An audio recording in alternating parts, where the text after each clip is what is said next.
Hey guys, Todd here with 306 Foxbody. We're going to talk about the most useless gauge in this car and what we're going to do about it. So any 79 to 86 Mustang has an amp meter. A lot of older cars have it. They either work or they don't. And honestly, I don't think I've ever seen the needle move in this car. So I think it's about time that we're going to take advantage of all the real estate in this car for gauge space. And we're going to put something in there that's a bit more useful. So I have a oil temperature gauge, of course the boost gauge, and then the regular factory gauges. But that amp meter, it may as well not even be there. Here's what we're going to do. I know there's lots of other videos on YouTube with guys doing this for older cars, like stuff from the 60s and 70s. And really, let's get rid of this amp gauge and put a voltmeter in here. So when I'm putting this voltmeter into here, I'm going to try and mount it inside this amp meter housing, or at least use the face of it. And I think all I have to do is get rid of the word amp and put volt in there, or volts in there, and it's going to look just fine. Now I see on the back here, this black ring on the outside, it just kind of crimped all the way around a little bit. So I'm going to see if I can uncrimp it. There. These two studs are for mounting, and the two inboard ones are for the positive and negative. So what I'm going to do is I'm going to loosen these off, and then I should be able to pull the gauge right out. So next thing, we're going to take off the gauge face. There's just two tiny little Phillips screws. Perfect. We got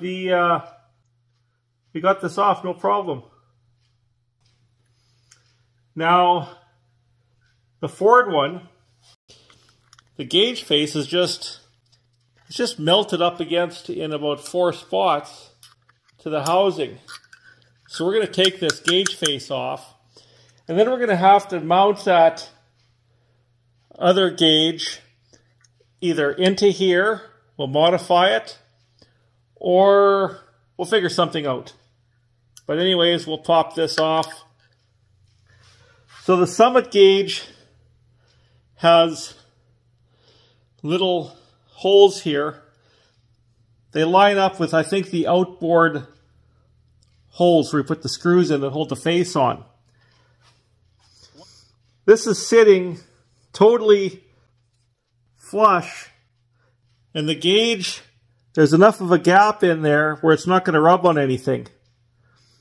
So if I have to figure out where to drill 2 little holes to get this needle to sit where I want it to, this is going to look perfect. You know, on this factory housing, this is pretty close. It's very close, in fact. I'm going to try popping this apart. So we're going to sacrifice this amp meter. I'm going to take these 2 tabs, open them up. I'm going to take this apart. I'm going to gut this gauge. There's 1, 2, 3, 4 tabs holding the gauge motor in place. And then these studs that stick out where you mount the gauge. I'm going to take this apart to see if we could use this housing. That's the amp meter mechanism. Goes in the garbage. So I'm left with this housing. And this housing is what fits in here. I want to pull these little studs out of this plastic, because this is what could help mount the gauge inside the factory pod back there. I'm just pushing down on it. Guys, this is too easy. Now, this part of the gauge, so I think this is the positive, that's the negative. we got to get it to mount in here. We could actually get this to sit. I might take my die grinder to give it a bit more clearance. But this is just so awesome the way how it sits in here. Because once we have this mounted solid, it's not going to move around. And then, like I said, we could drill our gauge face in the right spot to get... We could screw the gauge face to this mechanism. That'll help hold it in place too. See that little dot that I made right there? That's kind of the center roughly. So if I line it up with right here, and then I flip it over, and I drill my 2 holes, if I square it off so it's nice and square, I should be right on the money. So this is good. I can measure the distance across here, center it. We're going to do that. We're going to drill this out.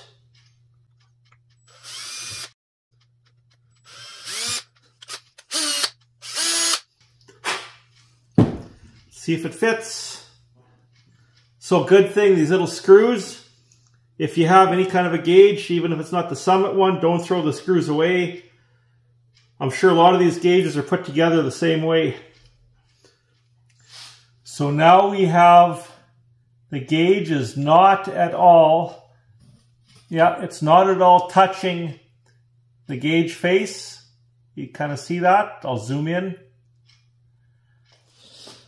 So here's a little dilemma, but it's not really a big deal.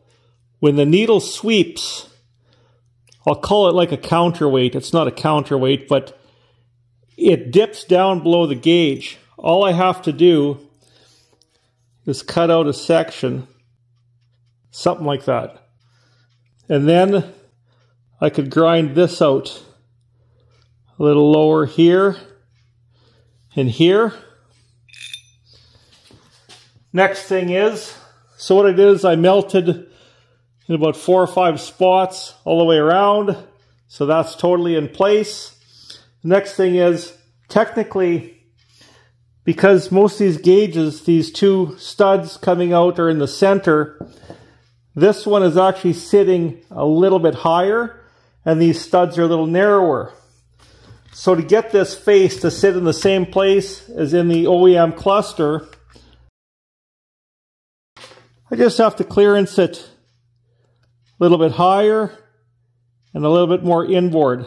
We should be good. So now that we have this clearanced, we could slide this in over top. This is going to protect this stud from the metal.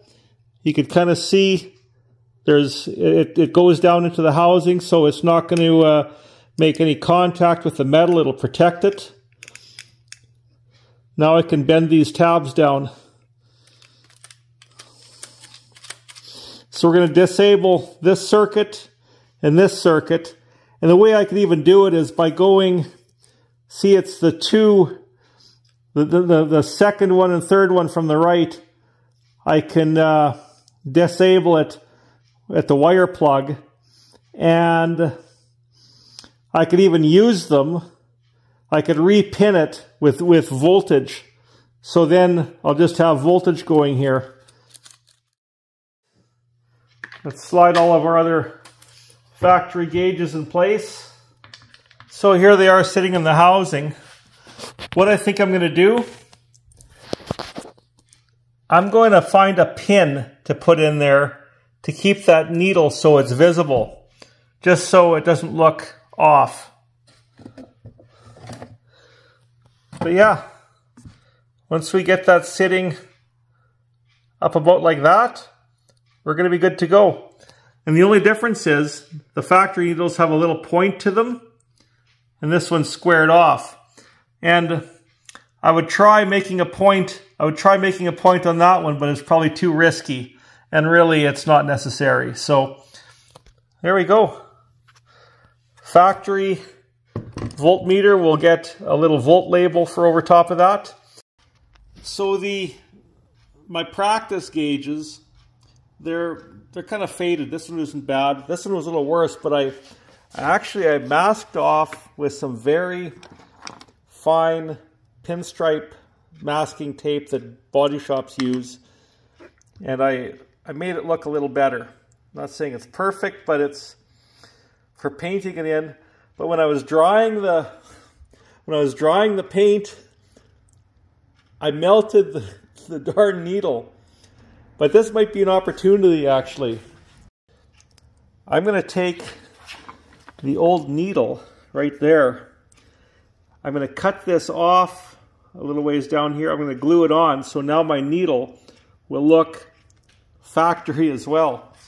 It's something I didn't want to have to do, but I'll have to break out the crazy glue and, you know, glue the needle onto the new gauge mechanism. And now my needle will look O.E.M as well too. So this is almost like doing surgery. Here's what I've done. Got some JB Weld. Maybe it wasn't the best choice, but I figured it would hold. So I epoxied the needle onto the other original needle. And once it gets in the car, you won't be able to see where it's attached there, and it's going to look good. So I think that's our best bet so far. Okay, we're going to take the cluster out. There's 3 screws. 1, 2, and 3. Took those screws out. Now,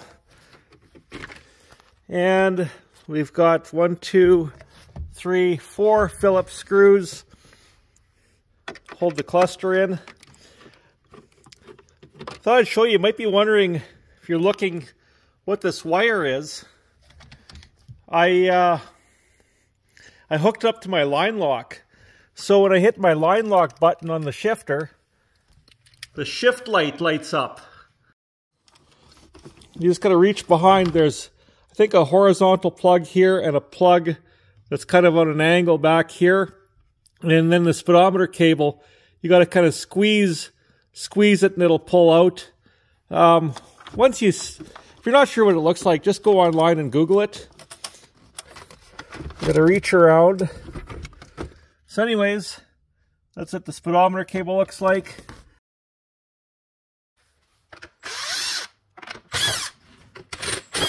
Just use care when putting these screws back in, because we're dealing with really old parts. One more. I think I got everything. Yep. Okay, it was just 2 5/16 or 8 mil nuts came off. Now I just have to modify the holes a little bit. These this new gauge, it's just a little bit narrower and it's got to go sit a little higher. So even though I'm going to modify it, it's really not going to cause an issue with the circuit board. So I'll get my drill out, I'll modify that, and I could set the voltmeter in.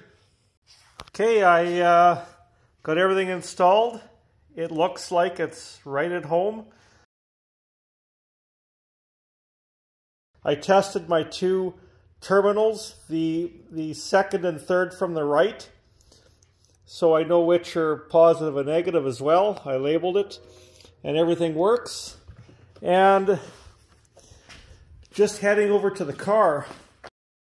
Okay guys, here's what I'm going to do with the wiring to modify the plug for this cluster. Check it out.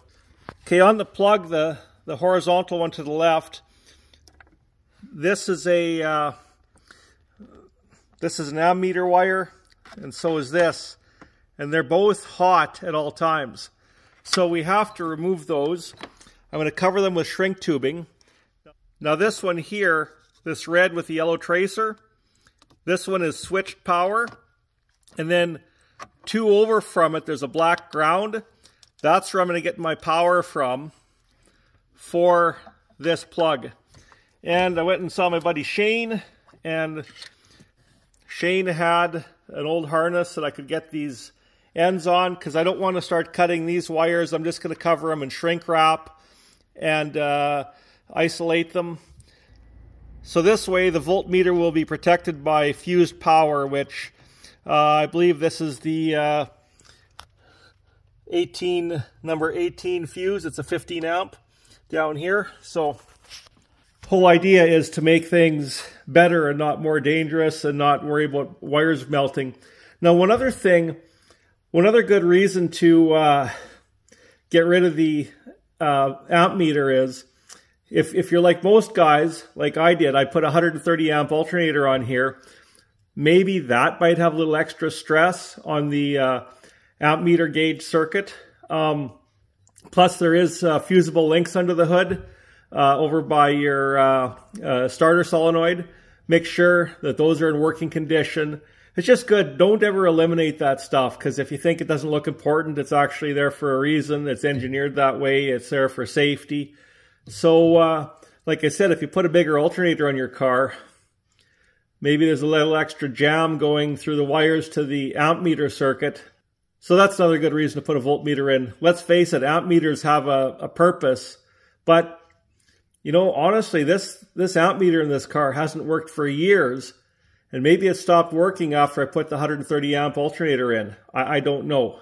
So maybe there's... well, I do have power to the those wires, so my fusible links won't be shot. But maybe the gauge did fail internally. So that's a possibility. There, we got the power over from this plug. I labeled everything. I put where the old wires used to be, and of course we capped off the old amp meter wires, so they're not going to affect anything. I'll probably put a bit of black tape around it as well too. Hey, now we can put the gauge in and try everything out. Well, we're going to fire this thing up.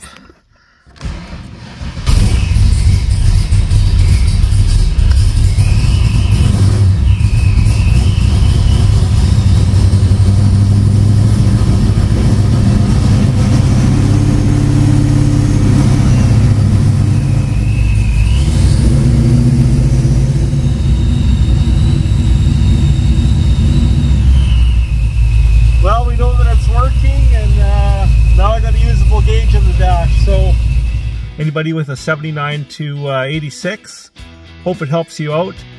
Like I said, my amp meter, I didn't think it was even doing anything. It looked like it wasn't even working. So this is totally a good alternative, and makes for one more usable gauge in the dash. Anyways, guys, thanks for watching. We will catch you in the next video. Cheers.